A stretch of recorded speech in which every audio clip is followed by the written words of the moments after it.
Bonjour à toutes et à tous. Donc, j'inaugure cette semaine de conférence. Alors, j'ai effectivement des aînés et des concurrents, puisque ce soir c'est Jean-Loup Chrétien, un premier spationaute français. Demain soir, Jean-Jacques Favier. Donc, des gens évidemment qui ont une autre expérience que la mienne, qui ont eu la chance de pouvoir s'échapper de l'atmosphère. On va parler un peu de l'atmosphère ce soir. Et ça rejoint, je ne sais pas comment ils vont présenter je ne me suis pas du tout concerté avec eux, mais je pense que ce que je vais faire ce matin, ça rejoint un petit peu ce dont ils vont parler ensuite. Alors, c'est Pierre qui m'a contacté pour cette conférence sur le climat, sachant que, enfin sur le climat, sur le vol à voile et le climat. Sachant que je ne suis plus vélivole, j'ai arrêté, mais j'y étais dans le passé, et puis je ne suis plus non plus météorologiste, et j'ai jamais vraiment été climatologiste. Donc il va falloir que je justifie un peu ma position ici. C'est pas tout à fait une imposture, mais pas loin. Alors je vais commencer donc par, bon, vous avez dû voir le petit résumé que je vous ai donné, là, qui donne un peu le ton de mon exposé. En fait, je vais prendre un point de vue, volontairement d'ailleurs, un point de vue un petit peu, disons, pédagogique, pour essayer de répondre à cette question compliquée, qui consiste à dire, ben, dans 50 ans, hein, puisqu'on fête le cinquantenaire, il y a eu 50 ans de passé, il y en a 50 autres qui vont arriver. Qu'est-ce qui risque de se passer au niveau du climat dans les 50 prochaines années, et quel peut être l'impact de ce changement climatique sur notre activité de vol à voile. Alors le vol à voile, c'est une activité qui ne se limite pas aux planeurs. Le vol à voile, c'est aussi pratiqué par tous ceux qui font ce qu'on appelait autrefois le vol libre, je ne sais pas comment ça s'appelle maintenant. Enfin, tous ceux qui pratiquent et qui utilisent l'énergie qu'il y a dans l'atmosphère pour voler. Les oiseaux le font aussi, mais depuis beaucoup plus longtemps. Alors, quand Pierre m'a demandé de présenter cette chose-là, je me suis posé la question de savoir comment j'allais faire, parce que je me suis rendu compte, vous êtes tous des citoyens qui écoutaient les informations à propos du climat, et le climat, c'est quelque chose qui quelquefois déjà est difficile à définir. Donc, il faut déjà préciser un peu ce que c'est que le climat avant d'en parler. Plus généralement, chaque fois qu'on parle de quelque chose, il vaut mieux bien connaître les termes qu'on utilise. Et malheureusement, actuellement, dans ce que je peux entendre, je ne suis pas un spécialiste dans tous les domaines, mais dans ce que je peux entendre, on n'utilise pas toujours correctement tous les termes associés au climat. Alors, cette question, elle est ambitieuse, parce que dans 50 ans, moi de toute façon je ne serai plus là, il y en a la plupart d'entre vous non plus ne seront plus là. Donc tout ce que je vais pouvoir vous raconter ce soir, contrairement à ce que pourrait vous raconter un jeune de 20 ans, par exemple, eh bien ça ne sera pas spéculatif. C'est-à-dire que je ne vais pas prendre parti d'un côté ou de l'autre, mais je vais essayer d'approcher objectivement l'évolution climatique. Alors quand Pierre m'a demandé de faire cette projection, j'ai réfléchi à l'expérience que j'avais vécue il y a une bonne dizaine d'années à l'ENAC, à l'École nationale d'aviation civile, où j'étais enseignant en météorologie pendant 25 ans. Et à cette époque-là, il y a des gens d'Airbus, des ingénieurs d'Airbus qui étaient venus nous voir pour nous poser des questions à propos de qu'est-ce que pourrait bien être le transport aérien public dans 50 ans. Bon. Alors, qu'est-ce qu'ils venaient chercher, les ingénieurs d'Airbus? Ils venaient chercher des idées nouvelles. Ils venaient chercher des gens qui ne sont pas forcément formatés de la même manière que nous. Moi, j'ai été formé dans les années 60. Les jeunes de maintenant, ils sont formés dans un environnement complètement numérique. Et ça change tout, effectivement. c'est une approche différente. Et cette approche différente, elle pouvait justifier le fait que ces ingénieurs viennent questionner, à cette époque-là, c'est-à-dire à la fin des années 2000, 2008, 2009, viennent questionner nos élèves. Alors on avait répondu, hein, les enseignants étaient concernés, les élèves aussi, on avait répondu, on avait évoqué plein de choses, dont le climat, bien entendu, puisque les contraintes climatiques pesaient déjà à ce moment-là sur le transport aérien public. Mais je n'ai pas souvenir qu'on ait jamais évoqué une pandémie globale. Et la pandémie globale, ben on a vu que ça a foutu le transport aérien en l'air, complètement en l'air, enfin au sol, pendant 2 ans, et c'est pas fini. Avec l'inertie, le comportement aussi qui change, le comportement des habitants de notre planète. Donc, c'est quelque chose, vous voyez, qui n'avait pas été intégré dans tous les modèles de prévision et d'anticipation du transport aérien public. Donc c'est pour ça qu'il faut rester modeste. Et quand on parle d'anticipation du climat et des conséquences du réchauffement climatique, eh bien, il faut rester modeste parce qu'il peut se passer des tas de choses d'ici 50 ans, des aléas, ce qu'on appelle des aléas, qui vont complètement changer la donne quand on analyse à la fois donc, le climat et puis le devenir de l'humanité. Je suis tombé sur, je ne sais pas si c'est automatique ça. Il y a un problème. Ah voilà. Bon, donc ça c'était mon introduction. Qu'est-ce que je vais faire alors? Je vais d'abord vous donner quelques définitions. Ce que je vous ai dit, c'est important, les définitions. Si on n'a pas de définition, si les choses ne sont pas clairement exprimées, ça peut devenir compliqué. Alors je pense que ça marche. Voilà. Alors on va prendre quelques termes les uns après les autres. Et puis on va regarder de quoi il s'agit. Alors, il y en a peut-être que vous connaissez bien, donc ça ne pose pas de problème. La physique, vous savez ce que c'est tout ce que c'est que la physique? Ça vous dit quelque chose à tous? Oui? La métaphysique? Bon, c'est un voyage par-dessus la physique encore. On va tout mêler. Quand on fait la métaphysique, on mêle un peu tout. Bon, on n'en fera pas beaucoup ici. On va rentrer plus directement dans le sujet quand on va parler de l'air. L'air, l'atmosphère, ce qu'on respire, ce qui vous permet de voler, eh bien, c'est quelque chose d'important. Alors, l'air pour tous, ça doit être quelque chose de transparent, un milieu transparent, mais dans la composition, vous êtes à peu près connus. Si vous êtes tous des pratiquants du vol, vous avez tous reçu une formation et vous connaissez à peu près quels sont les gaz constituant en moyenne l'atmosphère. Donc, l'air, on peut jeter un petit coup d'œil sur sa composition, parce que ça va être important. Donc, ça va un peu vite. Voilà. Donc, on a la coutume de parler d'air sec quand on exclut la vapeur d'eau. Donc, il y a des tas de composants gazeux dans l'atmosphère. Les plus importants, donc azote, oxygène. Et puis après, il y en a tout un tas d'autres, dont en particulier le gaz carbonique, hein, qui est présent naturellement dans l'atmosphère, mais dont on parle de plus en plus, hein, parce qu'effectivement, il a une propriété particulière, mais il n'est pas le seul à avoir cette propriété. Donc, c'est un gaz qu'on appelle un gaz à effet de serre. On va voir un petit peu plus loin, rapidement, ce que c'est que l'effet de serre. En fait, nous, on ne respire pas de l'air sec, on respire un mélange, c'est-à-dire on prend de l'air sec et puis on va rajouter de la vapeur d'eau, c'est-à-dire l'eau sous forme gazeuse, et ça va faire de l'air qu'on appellera humide. Et c'est à peu près ce qu'on respire. Un détail près, le détail près, c'est qu'on va rajouter encore dans notre milieu atmosphérique des petites particules, solides ou liquides, que j'ai coutume d'appeler aérosols, c'est-à-dire que l'origine de ces particules, c'est la surface, mais elles se retrouvent dans le milieu atmosphérique. Elles ont un rôle aussi également très important à jouer dans notre milieu atmosphérique. Alors, les proportions de ces gaz, donc, quand on va cibler le gaz carbonique ce matin, eh bien, vous voyez, on est à peu près 0,4 parties pour 1000. Donc, la proportion de ce gaz est relativement faible, mais elle augmente. Et elle augmente du fait de notre activité.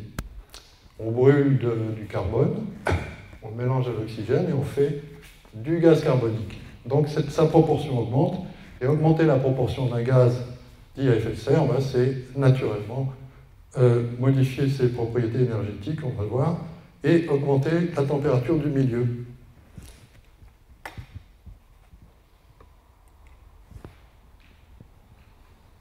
Alors, je vous ai déjà parlé des aérosols, donc j'ai été un peu vite, mais il ne faut pas que je prenne trop de temps. Après, j'ai deux termes là que vous n'avez peut-être pas déjà entendus, mais que j'ai récupérés dans la littérature depuis pas mal d'années. L'aquasphère. L'aquasphère, qu'est-ce que c'est que l'aquasphère? Ben, c'est simplement le fait que je veux privilégier, quand j'aborde le milieu atmosphérique, le fait qu'il y a de l'eau dans l'atmosphère. Que notre Terre, c'est une sphère, et que dans cette sphère, eh bien, il y a à sa surface, il y a du solide, il y a du liquide. Il y a du solide, quelquefois liquide, et bien il y a aussi du solide de la roche, etc., donc à proprement terrestre. Et puis la cryosphère. Alors, cryosphère, c'est parce que dans ce terme-là, on privilégie plutôt l'aspect eau sous forme de glace. L'eau existe aussi à la surface de la Terre sous forme de glace. À l'Antarctique, il y en a beaucoup. Et également du côté de l'Arctique. Le climat. Alors, le climat, qu'est-ce que c'est exactement que le climat? Alors, on va utiliser assez souvent ce terme-là. Et donc, quand on parle de climat, on fait des moyennes, en fait. On va faire des statistiques sur des événements, sur des températures, sur des paramètres, sur des températures. Et le climat, donc, peut être défini à un instant donné par une moyenne. Alors, la moyenne qu'on va récupérer, en général, elle est actuellement internationalement reconnue, c'est une moyenne sur 30 années. On récupère 30 années de mesure, on fait la moyenne, et on appelle ça la normale. Et donc le climat est défini par 30 années de mesure, de température, de pression, de nébulosité, de tous les paramètres atmosphériques qu'on peut retrouver et croiser dans l'atmosphère. Alors après, une fois qu'on a défini le climat, donc un état moyen, on va parler de variabilité climatique. Alors qu'est-ce que c'est que ça? Ça veut dire tout simplement que le climat évolue. Il n'est pas constant. Alors il varie au fil des années.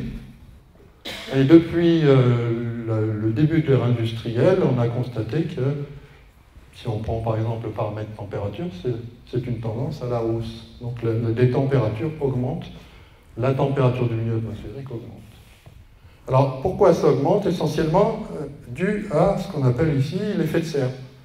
L'effet de serre, c'est justement quelque chose qui va permettre de retenir en quelque sorte l'énergie qui nous arrive, incidente depuis l'espace, l'énergie solaire, et elle va être retenue par le milieu atmosphérique. Et cette capacité à retenir de l'énergie dépend de la composition du milieu, en particulier de la composition du milieu atmosphérique. Et donc il y a des gaz qui ont cette propriété de capter de l'énergie, mais de ne pas la renvoyer vers l'espace. Donc c'est ces gaz-là qu'on va cibler quand on va parler de réchauffement. Et dérèglement, moi je n'utiliserai pas ce terme dérèglement parce que je considère que l'atmosphère, c'est un milieu physique qui suit en fait les lois de la physique. Donc il va suivre les règles. Le climat, il ne va pas changer. C'est pas parce que vous vous promenez dans la rue avec une carte non au réchauffement climatique qu'il va changer. Et donc le terme dérèglement climatique, il n'est pas bien approprié au climat. On en parle souvent, mais ce n'est pas bien approprié. Je préfère le terme de réchauffement climatique qui marque une tendance, donc à une évolution. Alors l'évolution, réchauffement, c'est une évolution du climat. Il y a quelques termes qui apparaissent aussi ici. Le terme catastrophe. Alors on l'entend beaucoup. C'est une approche du climat. Dire que l'évolution du climat est catastrophique, c'est une approche qui est, disons, partielle. Elle n'est pas elle n'est pas objective. Une catastrophe en physique, c'est une rupture. Et ce qui se passe, c'est que dans notre milieu atmosphérique, on a un peu de mémoire quand même. On a carotté les calottes glaciaires arctiques au Groenland et l'Antarctique, et on a trouvé 500 000 ans de mémoire atmosphérique. Et là, on n'a pas trouvé d'accident majeur catastrophique.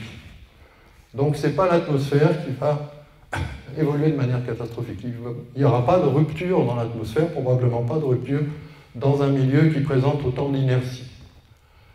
La révolution, ce n'est pas pour l'atmosphère, ça c'est plutôt pour l'humanité. La révolution, c'est aussi une rupture, ça peut être aussi une rupture, mais c'est plutôt l'humanité. Et puis le paradigme, c'est quoi? Ben, c'est un point de vue en fait. Et un changement de paradigme, c'est simplement qu'on change complètement, radicalement de point de vue. Donc si je suis amené à utiliser ce terme un peu plus loin, c'est ce que ça veut dire. Et puis un terme très important, et c'est là où je vais donc axer ma présentation, enfin un double terme, stabilité et instabilité. Alors qu'est-ce que c'est que la stabilité? Ben, c'est simplement le fait que, tout à l'heure je vous parlais de l'absence d'évolution catastrophique dans le climat, eh bien on peut dire que le climat présente une certaine stabilité. Vous connaissez bien ce que c'est que l'instabilité à petite échelle. La stabilité à petite échelle, c'est celle qui va provoquer vos ascendances dans lesquelles vous allez vous élever. Ça, c'est de l'instabilité. C'est une espèce de petite révolution locale dans le milieu atmosphérique. Eh bien, à grande échelle, l'inertie du système fait qu'on risque peu de voir de l'instabilité se créer dans le milieu climatique. Il y a une espèce de régulation qui va se faire.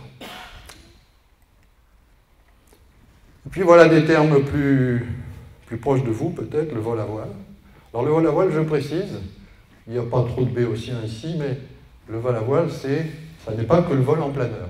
Le vol à voile, c'est ce que je vous ai dit au début, ça peut être du vol libre, sous un bout de tissu, ou ça peut être un oiseau qui évolue sur la pente de la chapelle.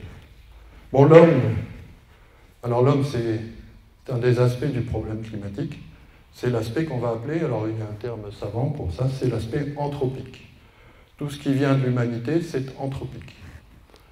Et puis le pilote, c'est vous. C'est vous. Le pilote, c'est un homme comme les autres, ou une femme comme les autres, qui aspire à imiter les oiseaux. Voilà. Donc, une fois que j'ai précisé toutes ces définitions, maintenant on va pouvoir parler un petit peu de la technique qu'on utilise pour définir l'évolution du climat. Alors, vous avez certainement entendu parler de ce qu'on appelle un modèle numérique. Un modèle numérique, c'est un modèle dans lequel simplement on injecte des paramètres atmosphériques avec des lois physiques, des lois sur le rayonnement, des lois mécaniques, d'écoulement, etc. Et toutes ces lois, elles vont nous permettre donc de calculer des évolutions futures. Et quand on fait de la modélisation, on peut être amené à faire ce qu'on appelle de la modélisation climatique. C'est-à-dire essayer de fixer qu'est-ce que c'est que le climat et qu'est-ce qui régit le climat. Alors ici, je vous ai présenté un petit modèle climatique tout simple qui, en fait, est le principe de base de tous les modèles climatiques. Tous les modèles climatiques sont constitués de cette manière-là. C'est-à-dire qu'on va étudier, alors d'un côté, vous voyez sur la gauche, tout ce qui est rayonnement solaire, en fait, ce qu'on appelle aussi le rayonnement de courte longueur d'onde, qui véhicule l'énergie qui vient de l'espace. Et cette énergie, donc, elle va pénétrer dans le milieu atmosphérique, qui est le milieu qui est représenté ici en bleu, un peu plus sombre au-dessus. Et c'est donc le milieu dans lequel on vit, en général. Et puis, en bas, donc, vous avez la surface terrestre, qui est un élément qui va absorber, réfléchir. Alors l'absorption, ça veut dire que vous prenez en compte l'énergie, et la réflexion, vous la renvoyez. Vous savez ce que c'est qu'un miroir. Donc il y a tous ces phénomènes dans les longueurs d'onde dites visibles, les courtes longueurs d'onde, il y a de l'énergie qui vous arrive, et il y a de l'énergie donc, qui, par exemple, comme ici, vous voyez, il y a... Alors, pour simplifier, on a pris 100 unités d'énergie. On est parti de 100 unités d'énergie que le Soleil nous envoie, qui rentrent dans l'atmosphère, et puis une fois que Ça pénètre dans l'atmosphère, ben, l'atmosphère, elle en réfléchit une partie. Alors, il y en a 30 unités qui s'en vont, retournent vers l'espace. Le milieu est réflecteur. Par exemple, la calotte glaciaire arctique réfléchit très bien le rayonnement solaire. Après, il y a une petite partie, enfin 20% de l'incident, qui va être absorbé par le milieu pour le réchauffer. Et puis, il y en a 50% qui vont arriver à la surface du globe et être absorbés par la surface, essentiellement d'ailleurs par les surfaces océaniques. L'océan absorbe très bien l'énergie. Et ça, c'est la partie donc de ce qu'on appelle la partie visible. Et vous voyez qu'on a des chiffres là qui apparaissent. Alors ces chiffres, bon, ils valent ce qu'ils valent, hein, ils sont approximatifs, hein, ils ne sont pas exacts. Mais simplement, c'est pour vous montrer comment chemine l'énergie incidente à travers l'atmosphère. Alors, on va maintenant changer un petit peu de registre, on va passer du côté de l'infrarouge. Alors nous, nos yeux ne sont pas habitués à visualiser l'infrarouge, mais il y a de l'énergie qui s'échange dans des longueurs d'onde qui sont plus grandes que le visible, et c'est essentiellement le milieu donc, terrestre et le milieu atmosphérique rayonnent de l'énergie dans ces longueurs d'onde. Alors elles en rayonnent beaucoup, vous voyez, elles en rayonnent même plus, là il y a un moins 120 qui apparaît par rapport à un incident à 100. Il y a donc beaucoup d'énergie qui est rayonnée par la surface terrestre dans ces longueurs d'onde infrarouges. C'est ce qui vous permet d'avoir plus chaud, par exemple, à la fin de la journée, même si la nuit est là, ou plus chaud à la fin de l'été, même si l'hiver s'approche.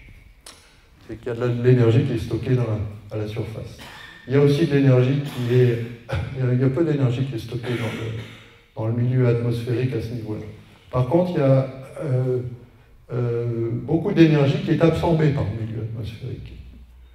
Vous voyez, 110 unités sont absorbées par le milieu atmosphérique, et puis il y a 10 unités d'énergie qui retournent directement en infrarouge depuis la surface terrestre vers l'espace. Ça permet, par exemple, quand on a un satellite, de voir ce qu'il y a à la surface terrestre. Parce qu'on va utiliser cette énergie, on va la capter pour voir ce qu'il y a à la surface terrestre à travers le milieu atmosphérique. Globalement, donc, vous voyez qu'il y a aussi de l'énergie rayonnée par l'atmosphère. Elle rayonne beaucoup l'atmosphère, elle rayonne vers le bas, elle rayonne vers le haut, elle en renvoie beaucoup vers l'espace.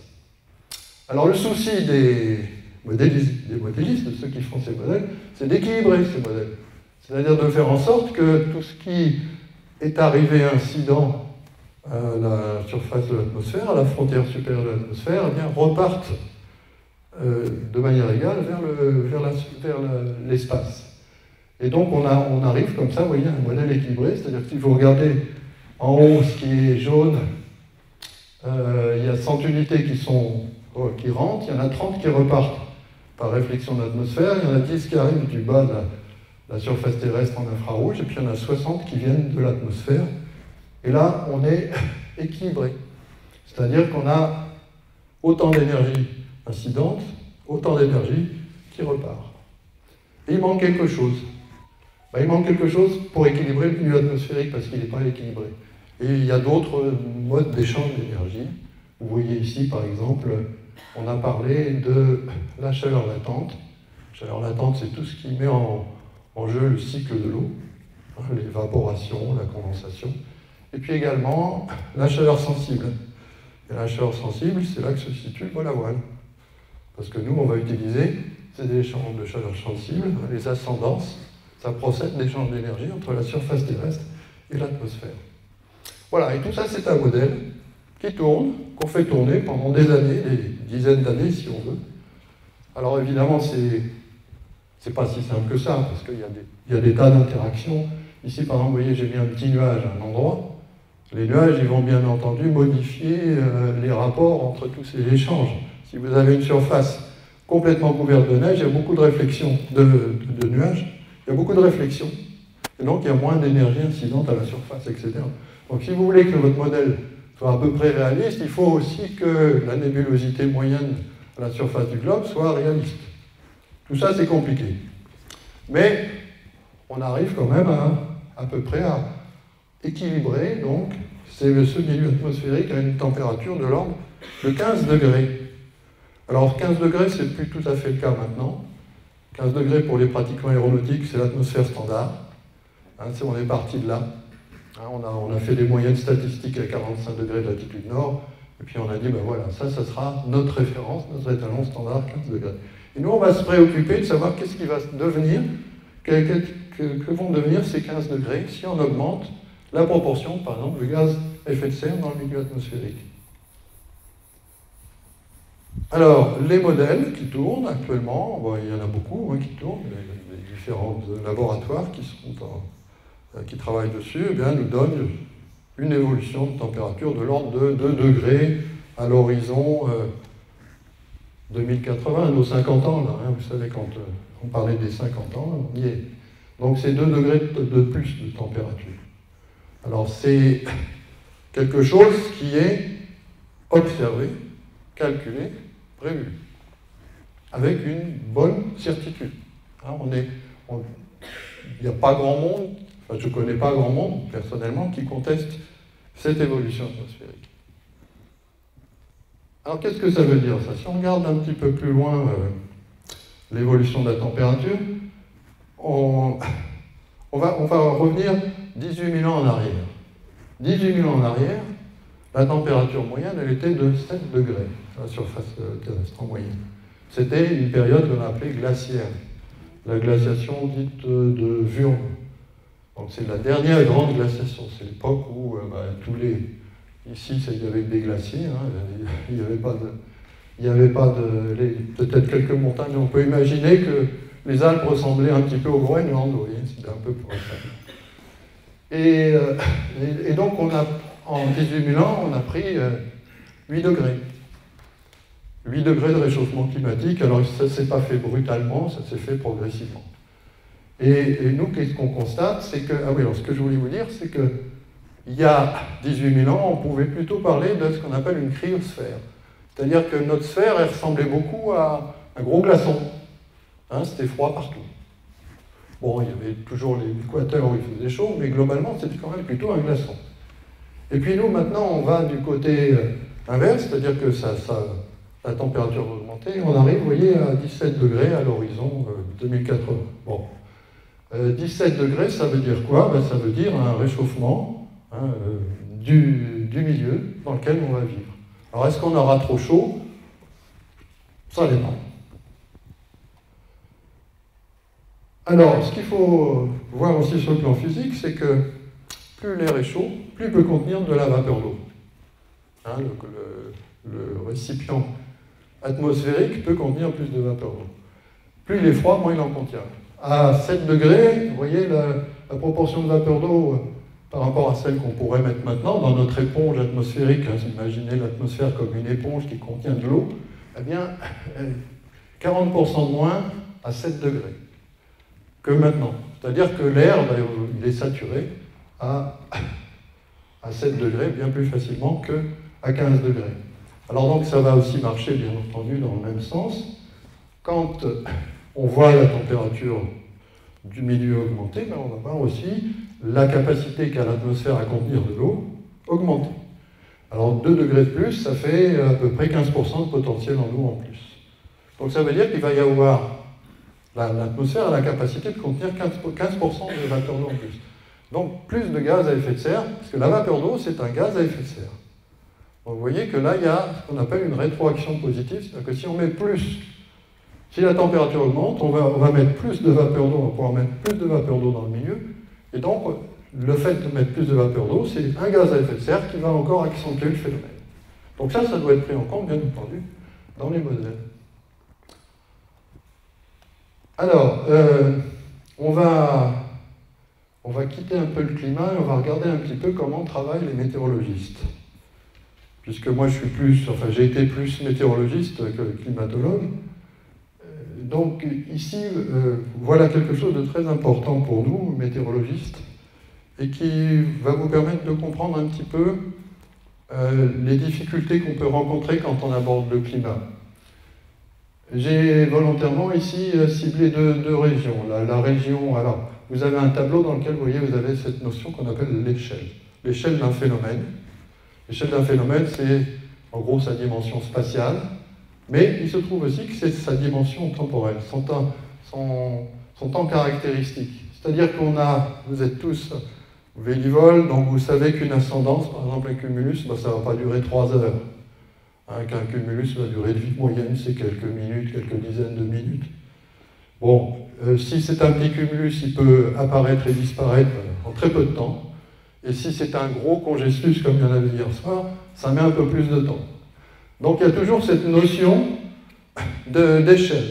Et ça nous a permis, donc, une fois qu'on a eu fait cette remarque, il y a des phénomènes, les gros phénomènes, ils mettent du temps à se développer et à mourir. Les petits phénomènes, ça va vite. Donc ça nous a permis de classer les différents phénomènes qu'on pouvait observer dans l'atmosphère à différentes échelles. Alors il y a les petites échelles, toutes petites, et puis il y a les grandes échelles. Alors je vais cibler mon propos, moi, sur essentiellement 2 échelles. Je vous expliquerai pourquoi je vais laisser tomber ce qu'il y a au milieu. À petite échelle, l'échelle aérologique, donc on est à l'échelle du vol à voile. À grande échelle, l'échelle climatique, on a l'échelle du climat. Comment est-ce qu'on fixe le climat? Tout simplement en remontant les échelles. Le climat, c'est la somme de tous les événements qui se passent à des échelles inférieures.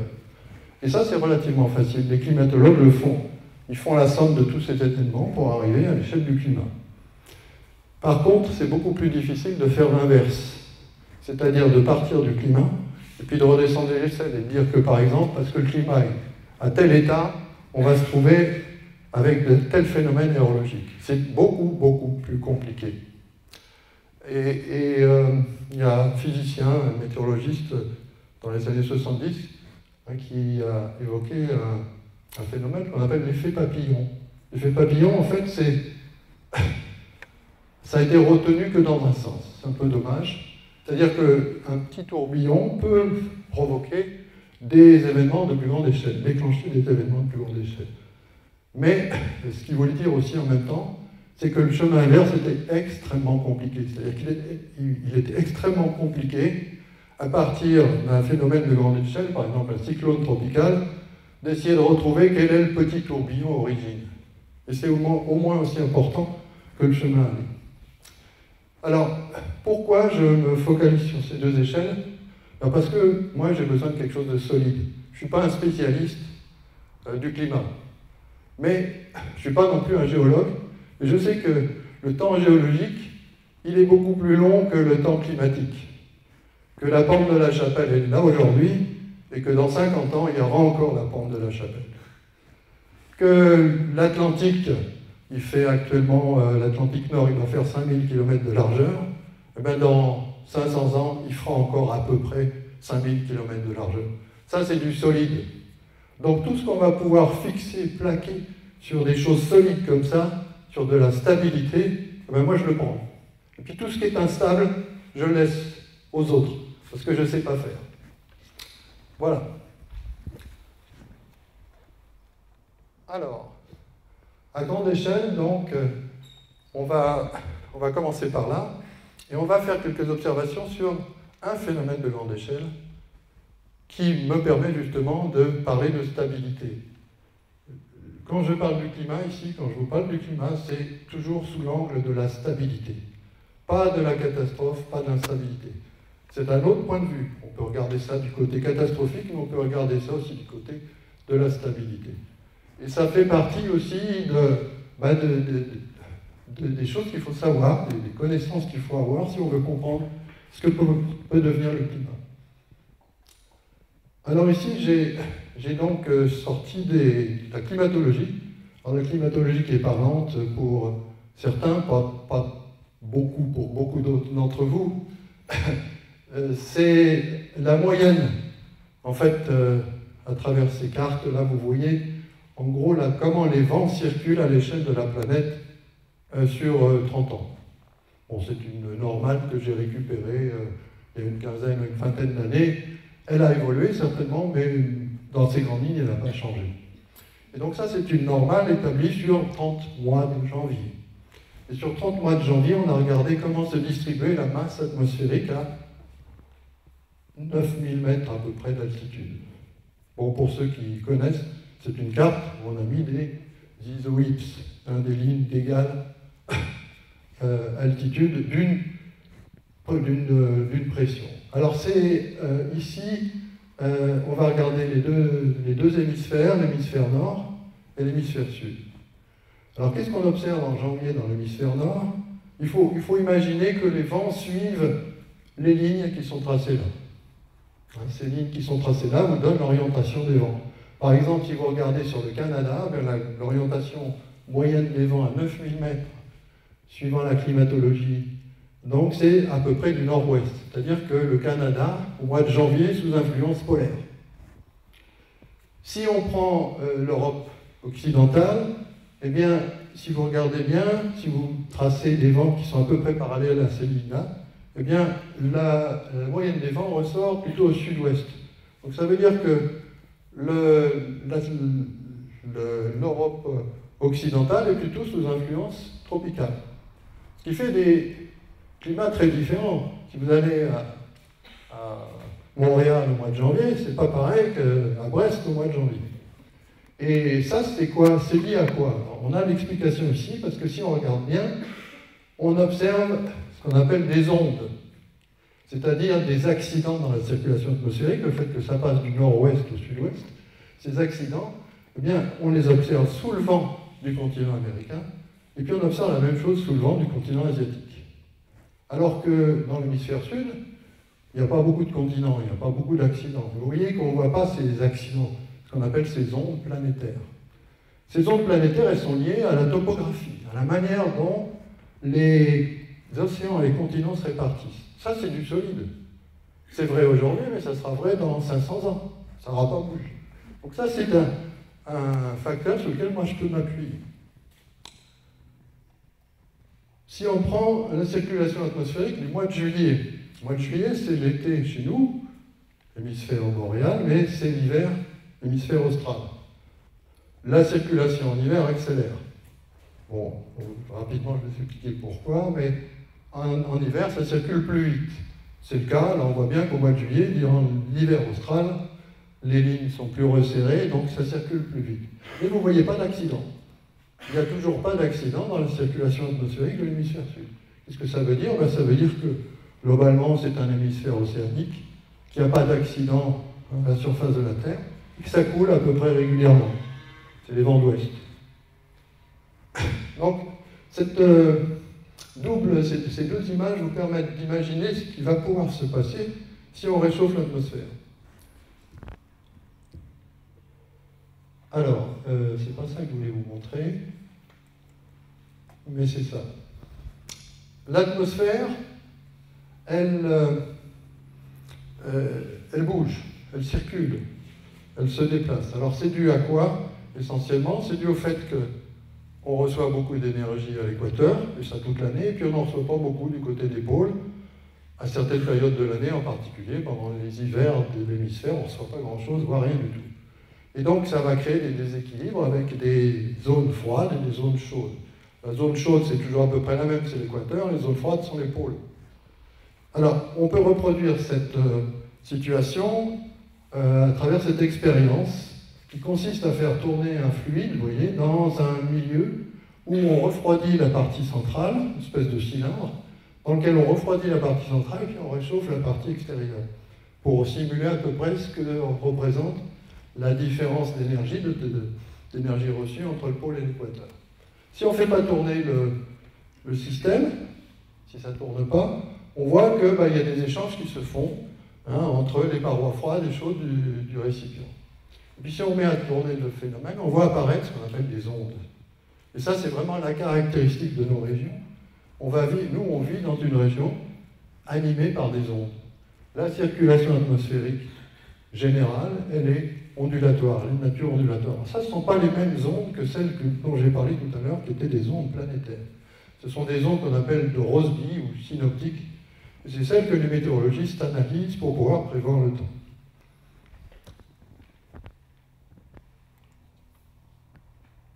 Alors, je voudrais quand même revenir ici, et simplement, non, c'est l'image d'après, voilà, celle-là, ici. Les conclusions qu'on peut tirer de l'existence de ces ondes planétaires, donc des grandes ondes planétaires, donc oui, ce sont une caractéristique qui est liée à la topographie, en gros, de notre planète. Et la circulation comprend pourquoi la circulation ralentit ou accélère en fonction de la période de l'année. En juillet de l'hémisphère sud, par exemple, c'est très froid, hein, il n'y a pas d'énergie incidente, donc il fait froid, ça rayonne beaucoup vers l'espace, ça s'en va. Et puis, pendant l'été austral, en janvier, ça reste froid, donc ça circule encore assez vite. Par contre, ça circule beaucoup moins vite dans l'hémisphère nord en été, parce que les zones arctiques sont des zones qui se réchauffent et qui se réchauffent de plus en plus. Donc l'une des conclusions des météorologistes par rapport au réchauffement, c'est de dire que si ça se réchauffe, ça va, et c'est ce qu'on observe actuellement, ça se réchauffe beaucoup plus dans la région arctique. Et se réchauffant plus dans la région arctique, ça va donner moins de contraste. Et donc moins de contraste, moins de vent. Donc on s'attend à voir la circulation des vents d'ouest diminuer en hémisphère nord dans les prochaines années, dans les 10, 15, 20, 30, 40, 50 prochaines années, en suivant ce raisonnement, en suivant cette mécanique. Vous voyez que là, il y a une espèce de mécanique atmosphérique qui se met en jeu derrière le réchauffement. Et cette conclusion, elle n'est pas stupide, elle est loin d'être stupide, elle est même probablement réaliste. Alors qu'est-ce que ça veut dire? Moins de vent en altitude. Alors ça veut dire que les ondes dont on vient de parler, les ondes de Rossby, là, celles qui permettent d'échanger de l'énergie, là, elles vont se déplacer moins vite. Imaginez une rivière dans laquelle vous avez des tourbillons. Si cette rivière circule vite, les tourbillons se déplacent vite. Si cette rivière circule lentement, le grand fleuve atmosphérique va moins vite, ces tourbillons vont se déplacer moins vite. Donc nos ondes atmosphériques, synoptiques, celles qui fixent le temps ici, elles vont ralentir. Ralentissant quelquefois, mais il faut toujours quand même assurer les échanges, elles peuvent prendre de l'amplitude. Et en prenant de l'amplitude, eh bien, elles vont finir par définir. Vous voyez des situations, alors je vais vous expliquer ce qui est représenté ici, mais des situations beaucoup plus stables, beaucoup plus figées dans le temps, sur des périodes plus longues. Ici, vous avez donc simplement l'illustration de ce que c'est qu'une circulation atmosphérique qui permet d'échanger de l'énergie entre le nord, le haut de la diapo et le sud. Alors, j'ai mis volontairement en place donc, une structure qu'on connaît bien qui s'appelle l'anticyclone des Açores.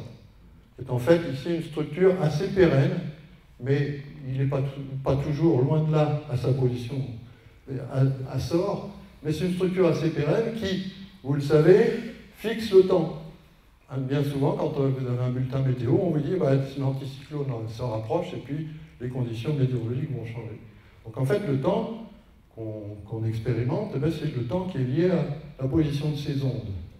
Alors ces ondes, elles ont comme caractéristique de participer à des échanges.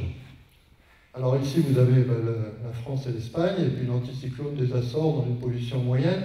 Vous voyez qu'une onde, ça définit ici ce qu'on appelle une dorsale anticyclonique, et puis là, on parle d'un talweg ou d'un creux dépressionnaire. Alors, fixer ces ondes, les fixer par rapport au relief, ça veut dire quoi? Ça veut dire que si ça ne se déplace plus, ça va être anticyclonique plus longtemps ici, et ça va être pluvieux un peu plus longtemps ici. Donc ça veut dire que si vos ondes se déplacent moins, on va avoir des situations plus contrastées, avec des zones plus sèches, et puis des zones plus humides. Donc on parle d'accentuation des sécheresses, de la sécheresse, ou d'accentuation des inondations. Parce qu'on se trouve dans des situations qui sont plus figées. On parle aussi quelquefois de situations de blocage.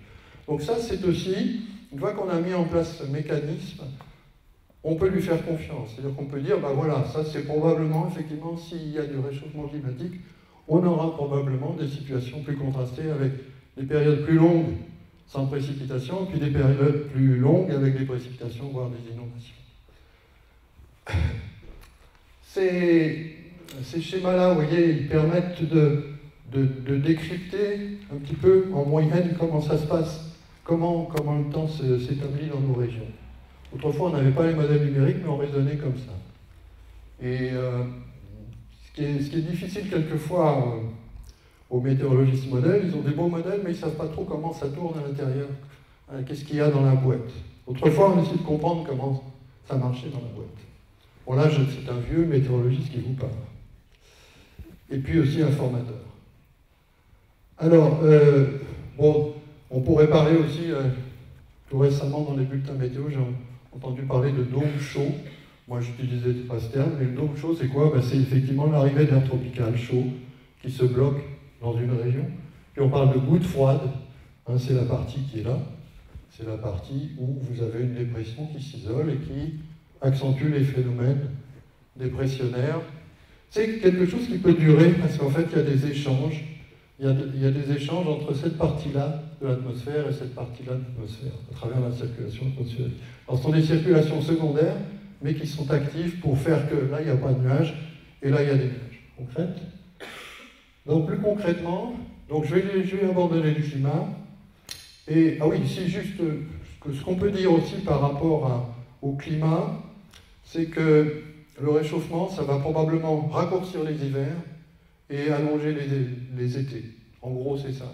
C'est-à-dire qu'on va se retrouver avec des situations de printemps qui ressemblent déjà un peu à l'été, et on va se retrouver avec des situations d'automne qui ressemblent à des situations d'octobre ou novembre qui peuvent ressembler encore un peu à l'été. Ça élargit un peu la période estivale et ça raccourcit la période hivernale. Alors ça, c'est pas très bon, évidemment, pour les stations de ski, parce que ça fait remonter le niveau de la neige, les hivers sont plus courts, donc ça, c'est pas très bon. On va passer à petite échelle, ça nous intéresse plus quand on fait du vol à voile. À petite échelle, qu'est-ce qui peut se passer? Je parlais de neige, là de nouveau, on peut évoquer le manteau neigeux. Le manteau neigeux, en hiver, bon, on peut considérer qu'il peut descendre ici, en moyenne, vers 1000 mètres d'altitude, quelquefois un peu moins. Le réchauffement, ça va le remonter de plusieurs centaines de mètres. Aller à la mer de glace, vous verrez que ça fond bien. Et donc, on va se retrouver avec des zones. J'ai fait un peu de vol à voile en montagne, et j'ai pratiqué, et je sais que quand j'ai une zone de contraste, ça marche bien. Et il y a une merveilleuse zone de contraste dans les régions de montagne, c'est la zone qui est déneigée et la zone enneigée. La zone enneigée, elle est froide, et la zone déneigée, s'il y a du soleil, elle chauffe.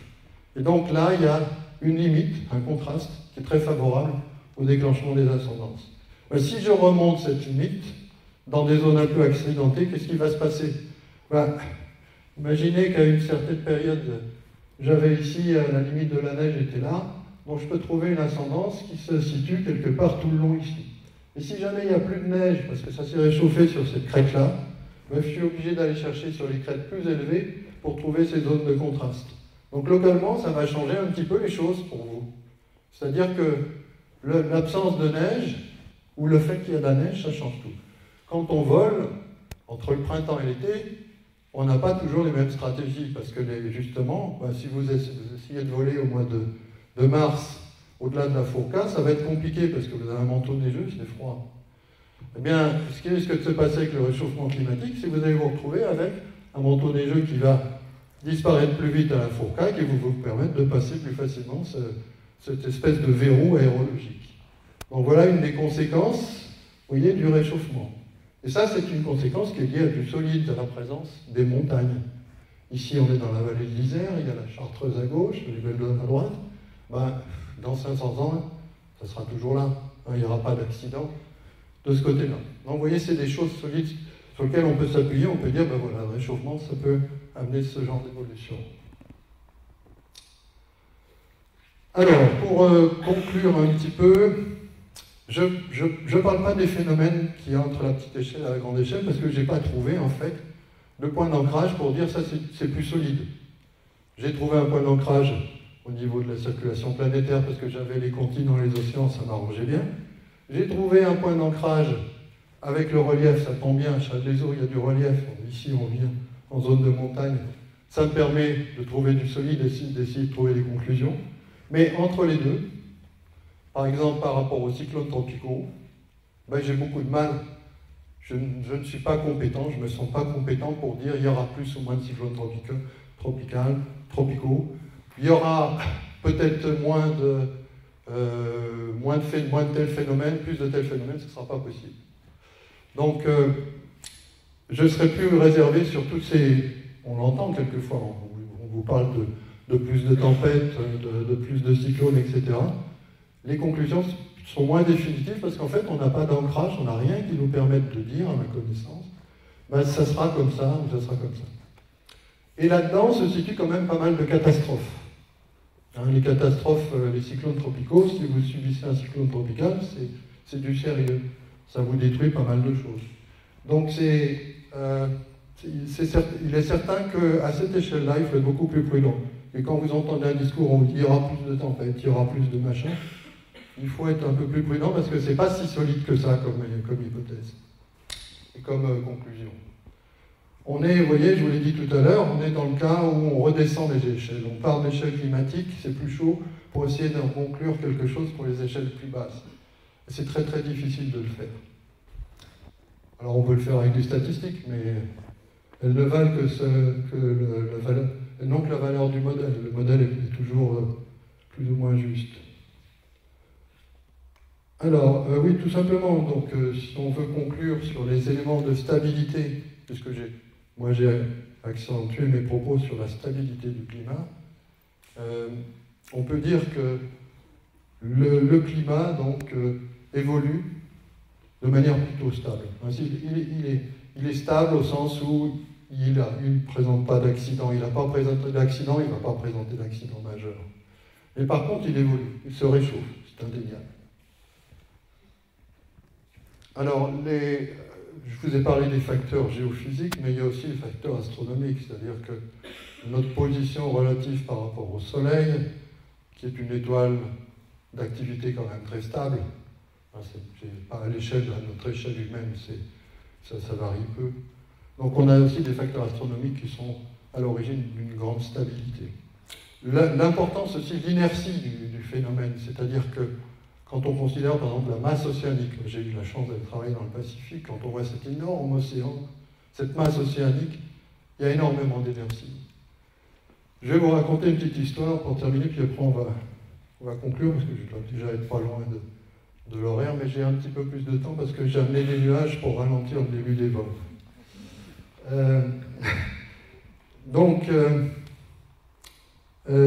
J'ai travaillé dans le Pacifique, et quand je suis arrivé dans le Pacifique au milieu des années 80, j'ai débarqué à Tahiti, donc juste après une période cyclonique majeure. Tous les Polynésiens qui ont vécu cette période s'en rappellent. Une saison cyclonique avec 12 cyclones tropicaux sur le territoire de la Polynésie française en une seule saison. Et donc moi je suis arrivé l'année d'après, c'est quelque chose qui est resté figé dans les mémoires des locaux. Je suis arrivé l'année d'après, et l'année d'après il y avait un organisme qui s'appelait l'IFREMER, qui s'occupe beaucoup de tout ce qui est océan, qui est parti du principe que c'était 82-83, l'océan était très chaud et les températures de l'océan n'avaient pas bougé. Et donc 83-84 s'annonçait sur ce plan-là aussi cyclonique que l'année d'avant. Et puis on n'a pas eu le moindre cyclone sur toute l'année 83-84. Qu'est-ce qui s'est passé? En fait, quand on a regardé l'atmosphère n'était plus du tout dans le même état que l'année d'avant. C'est-à-dire qu'il y a eu un découplage entre la situation océanique et la situation atmosphérique. Les deux se sont découplés. La saison cyclonique 82-83, elle était due à un couplage complet entre la circulation atmosphérique et la circulation océanique. Donc on était en train de découvrir des mécanismes qui permettent de dire, ben voilà, ça va devenir plus ou moins violent, plus ou moins intense. Et c'est pour ça aussi que, je ne sais pas où en est l'état de la recherche, je suis plus dans le coup. À l'époque, je faisais de la surveillance climatique, on en fait toujours, hein. Mais les événements climatiques sont très complexes. Ils sont liés à des situations combinées entre océan et atmosphère qui sont difficiles quelquefois à fixer et à anticiper. Alors maintenant, on va rentrer, pour arriver vers la fin de mes propos, on va rentrer vers l'interaction qu'il peut y avoir entre nous l'humanité et le climat. Puisque nous, on veut parler du vol-à-voile du climat. Donc, le vol-à-voile, ça s'inscrit dans une activité humaine. Là, ça se complique beaucoup. Parce que les deux sont en interaction complète. On le voit bien à travers les discours qui sont menés sur le climat, et puis on le voit aussi du fait, par exemple, que moi j'ai été travailler à une époque, donner des cours au Niger, dans les années 90. Et le Niger, c'est un pays qui n'a pas beaucoup de ressources. Il y a peu de ressources. Et malheureusement, il y a une pression démographique énorme. Ce qui fait que les sols ne peuvent pas suffire à nourrir la population du Niger. Il y a une interaction forte entre le climat du Niger et l'humanité. Pourquoi? Et l'homme? Parce que l'homme, il avait besoin de bois pour faire la cuisine, etc. Et donc il a déforesté, il a enlevé de la végétation, il a modifié son environnement. En modifiant son environnement, eh bien, il l'a rendu encore un peu moins viable. Alors, donc cette interaction entre l'homme et le climat, elle est très forte. Mais elle est complexe, elle est très difficile à fixer. Et où est l'aléa? L'aléa, il est plutôt du côté de l'humanité. Il n'est pas trop du côté du climat. Je vous ai dit, le climat, il va suivre les règles de la physique. Et point barre. Alors, je prends un exemple local. C'est Jean-Noël Violette qui m'a donné ces deux photos. Une photo où on voit la partie de la Combe de Savoie où il y a le terrain en 1970, et puis une autre partie de la Combe de Savoie où il y a le même terrain en 2020. Bon, 50 ans. 50 ans passés, qu'est-ce qu'il y a de différent? C'est la surface de la Combe de Savoie, la surface de la plaine de Savoie. Il y avait des jolis champs, il y avait des vaches, il y avait plein de choses. Mais pas beaucoup de monde finalement dans cette partie-là de la Combe de Savoie il y a 50 ou 60 ans. Et puis maintenant, il y a énormément de construction. Récemment, je suis retourné du côté de Chalaiseau, mais je me suis dit, mais c'est une ville maintenant, avant c'était un village. Il n'y avait pas grand-chose. Donc on est en train aussi de modifier l'état de la surface du fond de la vallée. Et ça a des conséquences aérologiques. Parce que ici, vous avez deux vues qui vous montrent par-dessus donc la partie de la Combe de Savoie qui vous intéresse, là. Donc il y a la chapelle ici, et puis là, il y a Chambéry par là. Et donc en 1970, eh bien, le vent, il arrivait, il circulait doucement là, sur des surfaces à peu près régulières, pas trop rugueuses. Et il arrivait, et puis il y avait l'appel d'air qui est dû essentiellement d'ailleurs, j'ai mis beaucoup de temps à le comprendre, l'appel d'air. Il n'est pas synoptique seulement, quelquefois il n'y a pas de vent synoptique, mais il y a des brises. Et les brises, elles s'organisent bien parce que ça tire du côté, au-delà de la chapelle, au-delà du Gelas, vous passez l'Isère et vous allez vers les reliefs qui sont derrière. Toutes ces zones-là, quand ça chauffe, ça tire, ça va commencer à tirer une circulation de brise. Et donc ces brises, eh bien, elles arrivaient régulières là, et puis elles se soulevaient sur la pente, et ça donnait une pente très régulière. Et puis au fil des années, je suis revenu voler un peu à Châles pendant quelques dizaines d'années, mais j'ai vu que ça changeait un peu. Et que régulièrement, surtout en partant de Treuil, on était souvent obligé on n'avait pas beaucoup de temps pour aller trouver une pompe. Et au lieu d'aller bêtement vers la pente, souvent on trouvait les ascendances sur la vallée. Les petits thermiques qui partaient. Et ça, c'est tout simplement parce que la rugosité du fond de vallée a changé. La rugosité du fond de vallée, si vous augmentez la rugosité, vous favorisez les mouvements verticaux dans l'atmosphère, on peut le montrer. Et donc plus c'est rugueux, plus ça a de chances de monter. Et donc les ascendances, elles partent plus tôt dans le fond de vallée et vont déventer la pente. Et donc c'est une situation qui, du fait du taux d'occupation, de la rugosité du fond de la vallée, on a modifié l'état du fond de la vallée, et on a modifié un petit peu les conditions aérologiques locales. Voilà, alors le planeur là-dedans. Le planeur, je vous ai dit tout à l'heure, il prend un peu d'énergie à l'atmosphère. Pas beaucoup, hein. Un planeur qui monte de 1000 mètres, qui fait 500 kg, ça ne fait pas beaucoup d'énergie potentielle comparée à l'énergie de l'ascendance. Mais il en prend un peu. Et cette énergie, eh bien, il a cette petite prise. Et imaginez que, je crois que c'était votre président, là, Denis Vert, qui a dit il y aura 20 000 planeurs en France en 2070. Bon, ils ne prendront pas beaucoup d'énergie à l'atmosphère, beaucoup plus que maintenant. C'est pas le planeur qui va modifier le climat. Cette activité humaine-là, elle n'est pas source de modification du climat. D'autant plus que si vous avez l'habitude de venir au terrain en vélo, vous allez encore un peu moins influencer le climat. Alors, pour conclure, donc, j'ai l'habitude de dire que nous, on n'a pas de plumes sur le dos, mais on a essayé d'imiter les oiseaux. Hein, c'était l'idée de départ. Et que, par exemple, si on prend le cas des vautours, hein, je ne sais pas si, je ne crois pas qu'il y en a encore dans les Alpes du Nord. Si, il y en a. Il y en a quelques-uns dans les Alpes du Nord. Bon.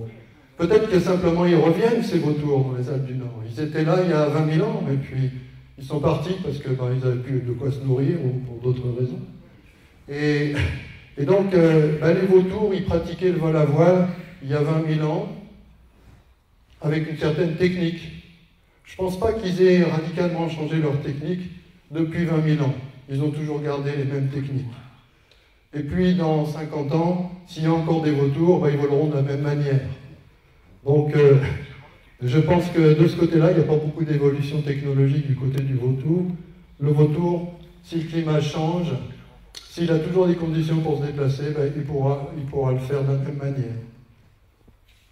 Par contre, pour les vélivoles, c'est autre chose, parce qu'il y a une interaction forte entre l'activité vol à voile et puis, bon, on en a parlé avant-hier soir, vos élus vous en ont parlé, et puis l'occupation, l'espace aérien, l'occupation du terrain. Alors, je ne sais pas si tout le monde n'a pas connu Albert, le corbeau du Peney. Je ne sais pas si vous l'avez connu, celui-là. Non, je pense qu'il est mort. Mais ça vit longtemps, un corbeau. Hein, ça peut vivre une bonne 50aine d'années. Et donc, Albert, on peut reprendre l'idée de la femme. Il tient encore en son bec un bel aérodrome. Mais autour de l'aérodrome, qu'est-ce qu'il y a? Il y a Maître Renard qui est allégé par l'espace. Alors que ce soit l'espace aérien, ou que ce soit cette belle surface plane, plutôt que d'aller construire les pentes, on va construire au fond de la vallée. Donc ça, c'est la plus grande menace du terrain, à mon avis, et du vol à voile, ici à Challes-les-Eaux. Ce n'est pas le climat. Le climat va changer un peu les choses, mais pas beaucoup. Ce qui va changer les choses, c'est nous. Donc en fait, tout est dans la manière dont on va percevoir et anticiper le climat, et tout est dans la manière dont on va s'adapter à cette situation. Tout à l'heure, je vous ai dit que l'atmosphère avait beaucoup d'inertie, c'est-à-dire qu'on va avoir beaucoup de mal à revenir en arrière. On est parti dans un sens, l'évolution se fait vers le réchauffement. Rétro-pédaler, venir en arrière, ça va prendre aussi beaucoup de temps. Hein, parce qu'il y a justement une stabilité dans le milieu atmosphérique. Et donc, ce n'est pas en 10 ans que ça va pouvoir se faire. Certains comparent le problème des gaz à effet de serre, du CO2, par exemple, avec le problème du trou d'ozone, c'est un peu différent, parce que l'ozone, en quelques dizaines d'années, on a réussi à inverser le phénomène. Mais ce n'est pas du tout la même inertie. On n'a pas beaucoup d'inertie dans ce phénomène-là. Par contre, dans le réchauffement, on a beaucoup d'inertie. Voilà, je crois que j'ai terminé ma présentation. J'ai essayé de vous éclairer un petit peu sur ce qui pourrait se passer, ce qui est à peu près certain dans les 50 prochaines années. Quel sera le devenir du terrain? Je ne sais pas. Ça dépendra plus de nous que du climat, beaucoup plus de nous que du climat. Et maintenant, si vous avez quelques questions, j'essaierai d'y répondre, mais il y a plein de questions auxquelles je ne sais pas répondre.